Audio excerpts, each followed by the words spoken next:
Okay, welcome back. As I mentioned to you, I have a surprise. We heard the word pivot today, and when Kristen called in, I said, what are we going to do with the 15 or so minutes where Kristen was going to be?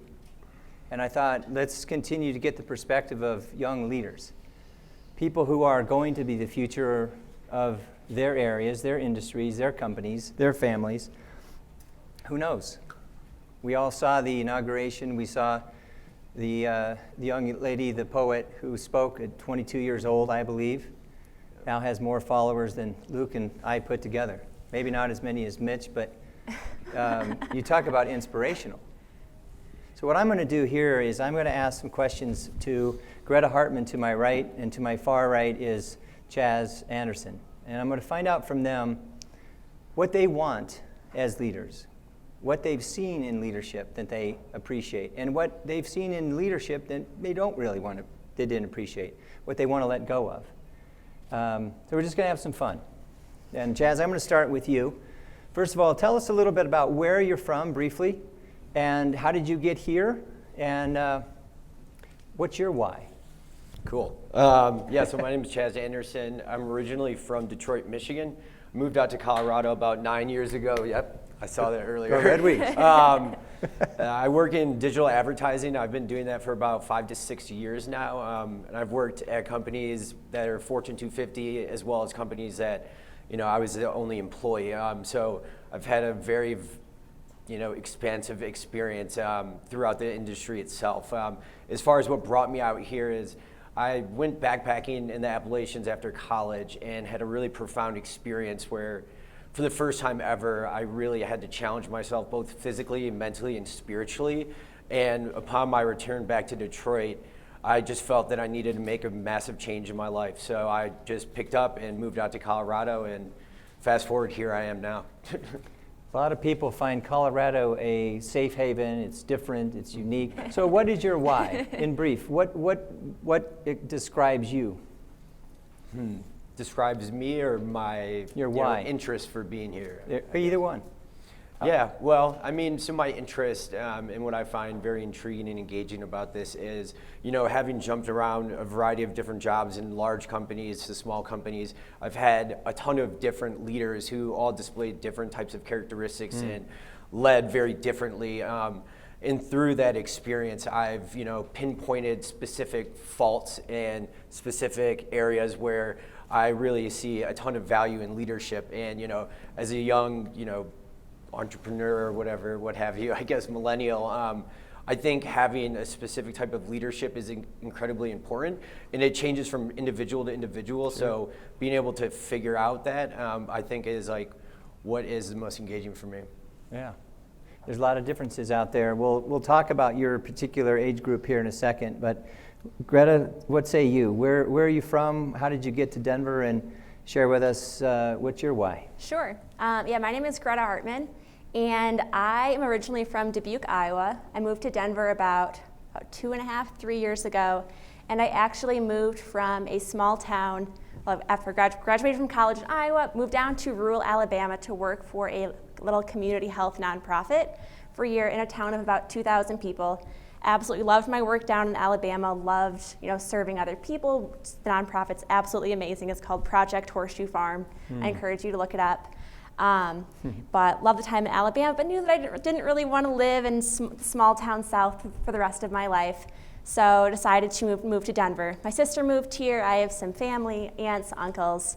So I used to come out here for ski trips and just other things like that. So I knew that I was very, very excited to make it my home.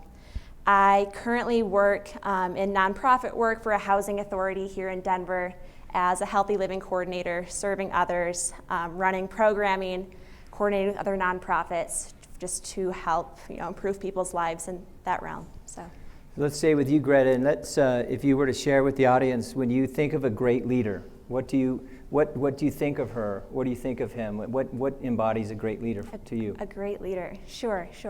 I think the biggest thing that I think of is somebody that values all of their employees.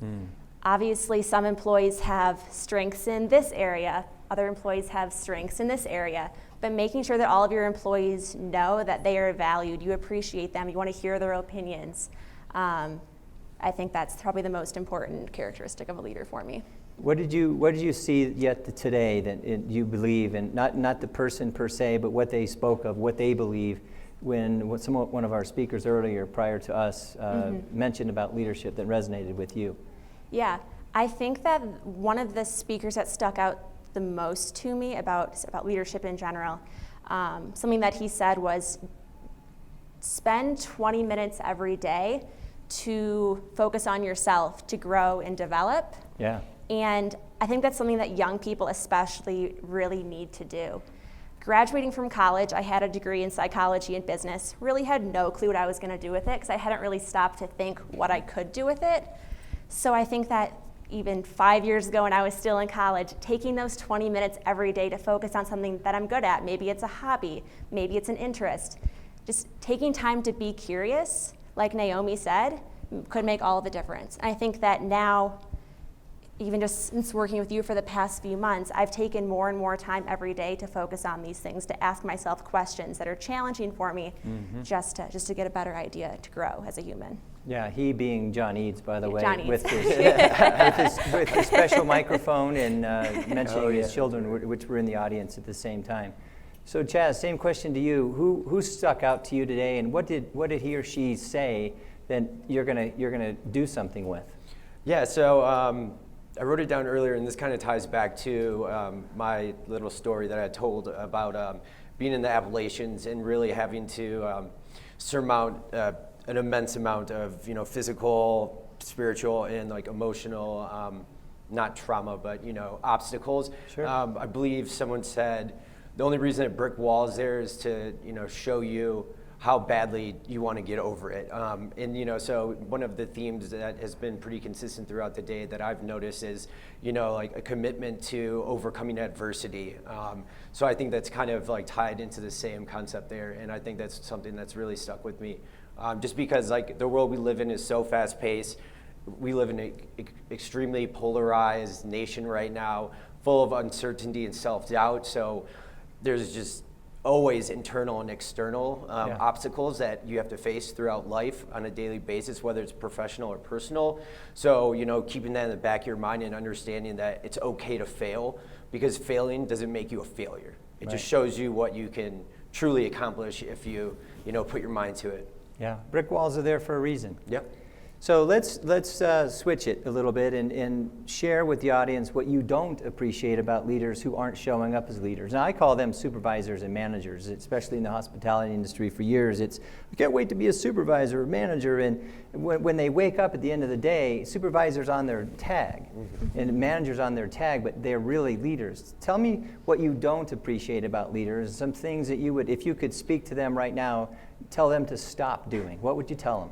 Totally, and I believe someone touched on this earlier. I'm a huge fan of a cross-functional work environment that's very open-ended as far as communication and discussions and the way people work like symbiotically from the top all the way down to the bottom. So with that being said, a type of leadership that I find very stifling and counterproductive is a very top-down authoritative type of leadership, which I found most frequently in like large corporate companies, like a Fortune 250 company I used to work at. It's very corporate, lots of yellow tape. And I just feel like it's very stifling. Like a lot of great ideas can come from the bottom all the way up to the top, but a lot of people who are in those higher up positions, when they have that mindset, think that it's very threatening. So then all of a sudden you have a very counterproductive, workflow, work environment.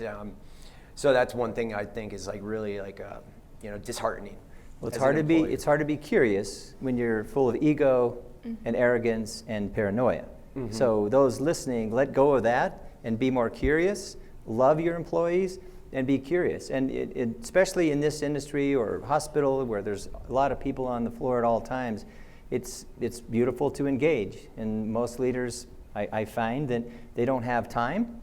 They're too busy. I hate that word, by the way. Yep. And they walk right on by, and they might say, "How's your weekend?" But they keep on going before you even have a chance to respond. Greta, what say you about what you would tell leaders out there who just aren't cutting it? What would you ask them to do differently to make them a better leader? Sure. I think that the thing that I've noticed about leaders who are just, I don't know, I guess something that I would change about some leaders is the idea that you should be intimidated or afraid of your leader, manager, boss, supervisor. I've been in a workplace like that where I was afraid to, come to them with questions, concerns, or even just ideas that I had because I didn't want to be turned down. I didn't want to just be told, no, that's a bad idea. So I think that being in a work environment where you are, it's open communication, being told that, okay, yeah, that's a great idea, I would love to hear more, or no, we won't do that this time, but thank you for contributing that new idea. It's making me think a little bit more broadly. Yeah. Be open, be curious. Exactly. Right. And like you said earlier, value everyone's opinion. Exactly. Good. Chaz, what's something that you're going to do different today because of today? And I know we're only 2/3 of the way back, but as a man, as a leader, in your early 30s? Yeah. Okay. What are you going to do differently? Because I want you to take some of today and incorporate something you're going to do different tomorrow, and because I want you to encourage others that are watching the program. Absolutely. I would say to be more authentic and be more self-aware. Good. I think that's extremely important. Just on a personal level as well as professional, understanding limitations, where I can excel, what I'm good at, what I'm not good at. Similar to, I forgot who was saying it, like draw a line down and write everything you're good at and everything you're bad at. And just understanding that you can't be a jack of all trades, you can't be the best at everything. So trying to take that and understand that just because you're not great at this doesn't make you, a lesser of an employee or an entrepreneur or anything along those lines, or a person or a lover. Yeah. And just, trying to focus on that. Beautiful. I don't want you to answer now. I'll give you some time, but Rabbi Jordy challenged us all to come up with 2 nouns. I want you to think about yours as I ask Greta this next question. Greta, what say you that you're gonna improve on? I'm not saying you need to improve, Right. but if you wanted to be a better leader, based on what you've heard today, what 1 or 2 things are you going to implement and why? Yeah, I think the biggest thing that I really picked up on throughout the day was the concept of your mindset, changing your mindset, changing the framework that, the thoughts that you have.